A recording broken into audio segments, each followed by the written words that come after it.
Bonjour à toutes et à tous et bienvenue pour ce nouvel épisode du podcast Les Voix du CCJ. Aujourd'hui, nous recevons Pierre-Emmanuel Roux qui nous parle de son ouvrage Le Narval ou les tribulations coréennes d'un baleinier français, paru en juin 2026 aux éditions L'Atelier des Cahiers.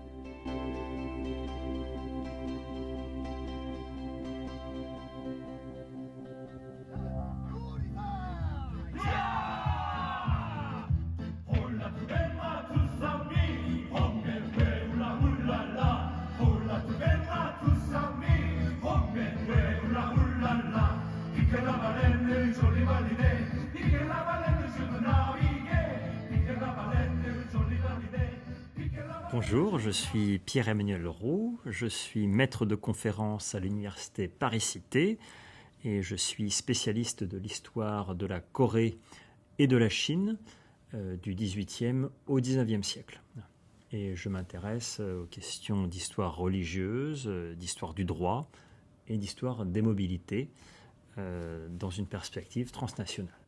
Pierre-Emmanuel, vous avez récemment écrit un livre, Le Narval ou les tribulations coréennes d'un baleinier français, paru aux éditions L'Atelier des Cahiers en juin 2026. Serait-il possible de nous en faire un bref résumé, de nous parler également du style d'écriture et du public que vous visez avec cet ouvrage ?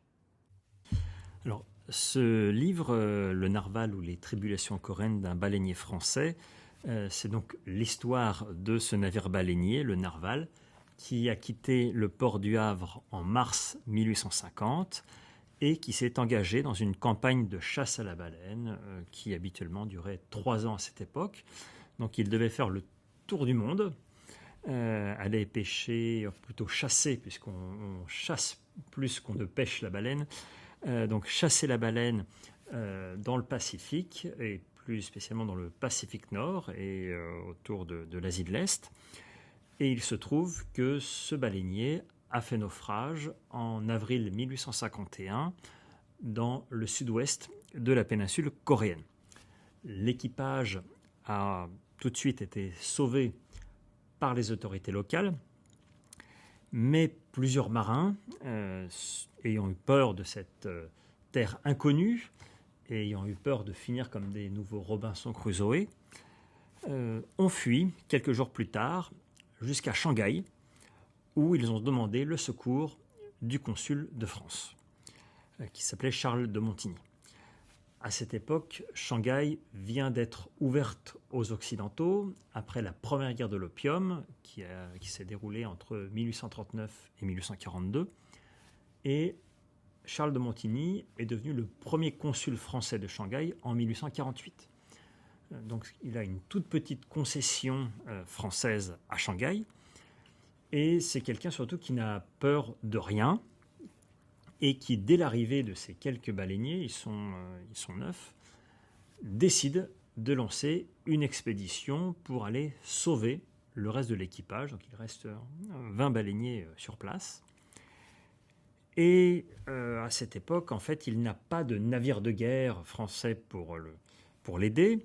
Donc il va louer un navire chinois, il va louer un équipage, il va partir avec son interprète du consulat, avec un autre interprète qui est en fait un marchand écossais qui est en Chine depuis une dizaine d'années et qui travaille d'ailleurs de temps en temps avec lui pour des questions d'interprétation. Et il part aussi avec quelques membres de l'équipage du Narval qui sont arrivés à Shanghai.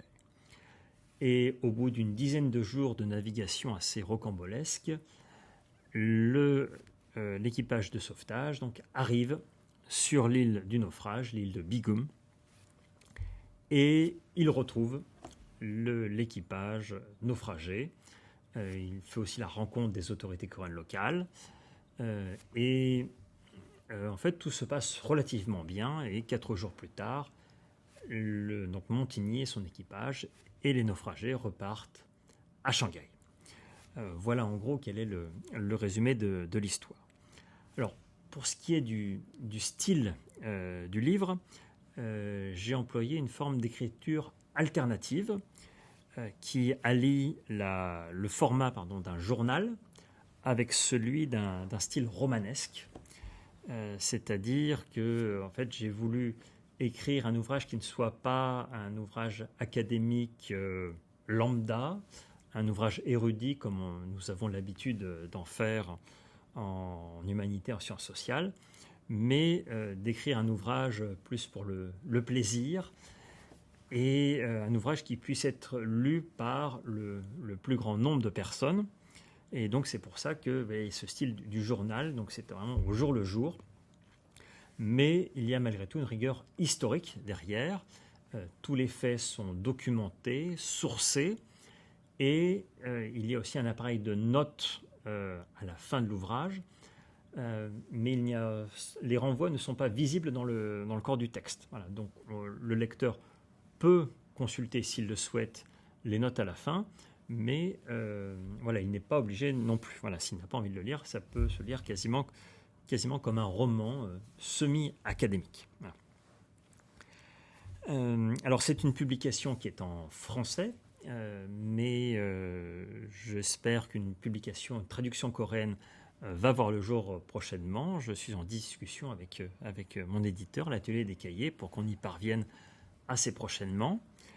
Et j'ai par ailleurs publié cette année également, juste donc un mois avant la publication de ce narval, une BD ou un manhwa en coréen, donc une adaptation de cet ouvrage en coréen avec l'aide d'une BDiste coréenne. Et c'est une BD qui a été un travail finalement assez difficile. Je n'imaginais pas que, en tant que chercheur, produire un manhwa, un manga ou une BD pouvait être aussi difficile.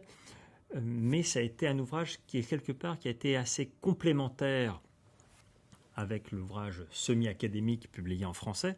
C'est-à-dire que j'ai été obligé, au moins contraint par ma BDiste, à lui fournir tous les détails possibles et imaginables sur l'histoire du narval. Elle avait besoin de tout savoir sur cette histoire afin de produire la BD, le manhwa le plus réel possible. Et c'est pour ça que, par exemple, j'ai dû aller vérifier à quoi ressemblaient, par exemple, des forts sur certaines îles, comment s'habillaient des fonctionnaires locaux, alors qu'on a très peu de représentations imagées de ces personnages. Mais bon, c'est juste pour vous donner quelques exemples. Mais il a vraiment fallu chercher tous les exemples possibles et imaginables, tous les détails possibles et imaginables. Et cela m'a permis, finalement, d'alimenter également cet ouvrage en français pour le rendre également plus précis et en même temps plus croustillant à lire, avec un certain nombre d'éléments que d'habitude, dans un livre d'histoire, on n'aurait peut-être pas besoin de présenter, parce que souvent on présente surtout des idées. Là, il a fallu présenter aussi des faits avec des détails, et donc c'est aussi une des richesses de cet ouvrage, de mieux comprendre finalement l'histoire vraiment au niveau local, avec un grand nombre de précisions. Pourquoi s'être intéressé à cet épisode précis de l'histoire ?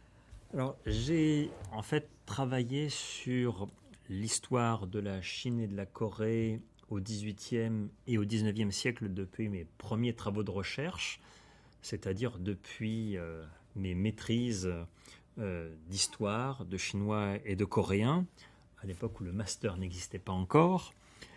Et je m'étais intéressé au départ à la question de la répression du catholicisme. Et c'est dans ce contexte-là que j'en suis venu, pour ma maîtrise de coréen, à m'intéresser à l'histoire des premiers contacts entre la France et la Corée au XIXe siècle. Et ce mémoire de maîtrise a ensuite été largement réécrit, complété, et a donné lieu à un livre qui s'intitule « La croix, la baleine et le canon », la France face à la Corée au milieu du XIXe siècle, qui a été publié en 2012 et qui vient d'être traduit en coréen et qui va en principe être publié dans les prochains mois à Séoul. Et dans cet ouvrage, La croix, la baleine et le canon, donc il y a ces trois mots-clés. La croix donc pour l'histoire du catholicisme, le canon qui est la réponse militaire française aux persécutions du catholicisme. Jusque-là, j'ai envie de dire que tout est connu ou presque. Et il y a par ailleurs la baleine, qui est un élément assez novateur, la question de la chasse à la baleine, à laquelle j'ai consacré un chapitre.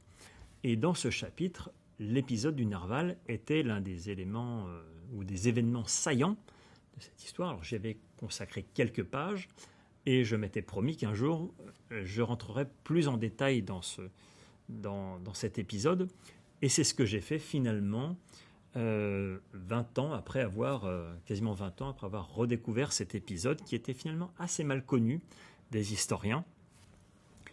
Et alors pourquoi m'être intéressé à cette histoire ? Eh bien, je pense que cette histoire du narval permet de repenser l'histoire des premiers contacts franco-coréens qui sont habituellement réduits à la question de la répression du catholicisme, donc à une histoire assez sanglante, donc une histoire religieuse, une histoire militaire. Et cette histoire du narval, qui vient s'inscrire dans une histoire de la chasse à la baleine, vient montrer qu'il y a d'autres éléments à prendre en compte pour comprendre d'une manière plus totale, plus globale, cette histoire des premiers contacts entre la France et la Corée.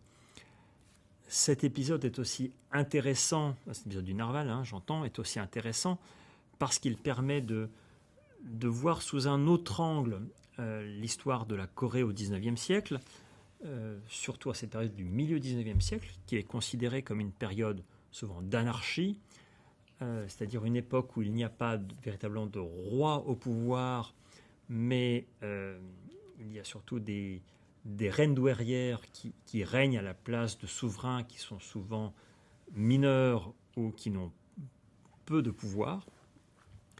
Et les historiens coréens ont souvent dans l'idée de présenter cette période comme étant une période d'anarchie où tout va mal. Et inversement, cet épisode du narval permet de montrer que finalement la Corée du XIXe siècle fonctionne relativement bien, même au fin fond des provinces, et que la Corée n'est finalement pas si inhospitalière aux Occidentaux, parce que finalement, c'est d'abord les autorités coréennes et les habitants qui vont sauver l'équipage du narval, et c'est aussi le gouvernement central coréen qui va décider d'affréter un navire pour permettre aux naufragés de pouvoir repartir dans leur pays. Alors ce navire affrété, en fait, n'arrivera jamais à temps pour sauver, entre guillemets, les baleiniers, car le consul Montigny va arriver avant ce navire. Néanmoins, cela montre bien qu'il y a une histoire de la Corée qui mérite d'être repensée à l'aune de cet épisode. Et cet épisode m'a aussi intéressé et j'ai envie de dire que je l'ai aussi écrit pour que ça soit publié cette année en 2026, parce que nous fêtons en cette année le 140e anniversaire des relations diplomatiques entre la France et la Corée. Et j'ai pu, grâce à cet anniversaire, participer à un certain nombre d'événements à Paris, ailleurs en France et aussi à Séoul, comme par exemple le Salon international du livre de Séoul en juin 2026, pour présenter ce travail. Y a-t-il un passage dans vos recherches qui vous a particulièrement marqué, étonné, ou un passage dans votre livre sur lequel vous souhaiteriez revenir ? Alors en fait, toute l'histoire du narval et de son naufrage est une véritable aventure, haute en couleurs, avec un bon nombre d'éléments croustillants à souhait. Alors cela étant, s'il fallait en choisir un, ce serait peut-être les épisodes des 1er et 2 mai 1851, c'est-à-dire lorsque l'équipage de sauvetage mené par le consul Montigny arrive sur l'île du naufrage, donc l'île de Bigum, et rencontre les autorités locales, en particulier le sous-préfet de la ville de Naju, qui est la plus grande circonscription du sud-ouest de la péninsule coréenne. C'est un personnage qui gère une population d'environ 75 000 habitants. C'est l'une des plus grosses circonscriptions finalement de toute la Corée. Et il est resté pendant 3 semaines sur cette île, à s'occuper de 20 naufragés étrangers au lieu de s'occuper des 75 000 Coréens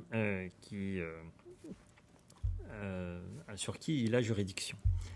Et les contacts entre les deux hommes se passent relativement bien. Alors c'est un petit peu tendu forcément parce qu'il y a une peur réciproque entre les deux, mais ça se passe relativement bien et le sous-préfet de Naju, qui s'appelle Lee Jong-hyun, va tout d'abord offrir un banquet au consul français et aux étrangers, voilà, parce qu'ils sont quand même, l'équipage de sauvetage, c'est une trentaine de personnes, donc ça fait du monde, plus les baleiniers qui sont une vingtaine, donc on est quasiment à 60 personnes à régaler. Et le lendemain, le consul de Montigny lui-même offre un banquet aux Coréens sur son navire. Et en même temps, finalement, les Coréens ne se laissent pas seulement inviter, ils proposent eux-mêmes aussi un banquet pour l'équipage étranger. Et en fait, pendant 2 jours, les Français et les Coréens boivent de l'alcool, ce qui est finalement assez original dans l'histoire des premières relations franco-coréennes, où en général c'est une histoire de conflit, où tout va mal. Et là, finalement, on voit que tout le monde boit, et finalement tout se passe bien. Alors, l'événement pourrait sembler assez tout simplement sympathique, croustillant à souhait, et on pourrait s'arrêter là. Mais finalement, cet événement est assez intéressant. Enfin, ces événements de banquets, quasiment de beuveries, sont intéressants parce qu'ils montrent, par exemple, du côté français, qu'il y a toute une diplomatie du champagne. C'est à ce moment-là que les Coréens ont pour la première fois de leur histoire bu du champagne. Là encore, ça pourrait sembler anecdotique, mais en fait, la France, le gouvernement français, mène une diplomatie du champagne. En fait, le champagne, c'est un outil de soft power diplomatique au XIXe siècle, et il est utilisé quand on veut signer des traités, quand on veut amadouer des représentants étrangers. C'est par exemple ce que la France a fait avec la Chine des Qing en 1844 pour signer son premier traité. Et le consul Montigny était d'ailleurs là en Chine et il va refaire la même chose, enfin du moins il va essayer de refaire la même chose en Corée. Cet épisode montre aussi qu'il y a une politique d'échange de cadeaux. Les Français veulent offrir des cadeaux pour remercier les Coréens, mais les Coréens n'en veulent pas en disant que voilà, c'est leur devoir de les remercier, et en même temps les Coréens eux-mêmes offrent des cadeaux. Ces échanges de cadeaux, cette politique de cadeaux montre qu'il y a une certaine incompréhension mutuelle encore à cette époque, mais c'est en même temps très intéressant, notamment parce que certains de ces cadeaux, j'ai pu les retrouver en région parisienne, au Musée national de la céramique de Sèvres, et en particulier 3 bouteilles d'alcool. Alors je les ai retrouvées, alors pas, je vais dire pas tout seul, en fait 2 de ces bouteilles avaient été exposées il y a une dizaine d'années lors d'une exposition temporaire, et j'avais pu montrer que ces bouteilles étaient rattachées au consul Montigny, enfin du moins à l'histoire du consul Montigny. Et j'ai eu la chance d'être invité, de pouvoir aller dans les réserves du musée et d'en découvrir une 3e qui n'était pas cataloguée. Alors ce sont des objets qui sont des artefacts qui sont très ordinaires, qu'on pourrait dire sans grand intérêt. J'ai eu l'occasion d'en discuter avec par exemple une archéologue qui m'a pris un peu de haut, mais quel intérêt? Alors en fait, si, il y a un véritable intérêt de ces objets très ordinaires du quotidien, c'est que d'une part, ce sont les premiers artefacts coréens à être entrés dans des collections patrimoniales françaises, donc au milieu du XIXe siècle. Elles sont arrivées en France en 1854 et elles sont arrivées dans les collections du musée de Sèvres en 1856. Et finalement, ces bouteilles, comme les autres objets, alors qui n'ont pas encore été retrouvés, mais que je continue à chercher, il y a par exemple des vêtements de pluie, il y a même un pot de chambre, il y a des pipes, il y a un éventail, du papier, qui sont dispersés et sans doute perdus dans des musées en France parce qu'ils n'ont pas été bien catalogués au début du XXe siècle. c'est une histoire assez complexe, mais que je n'ai pas le temps de préciser ici. Mais en tout cas, ces bouteilles et plus généralement ces artefacts de la vie du quotidien témoignent d'une méconnaissance totale de la Corée en France et plus généralement en Occident au milieu du XIXe siècle. C'est-à-dire que ces bouteilles et ces autres artefacts qui n'ont pas été retrouvés sont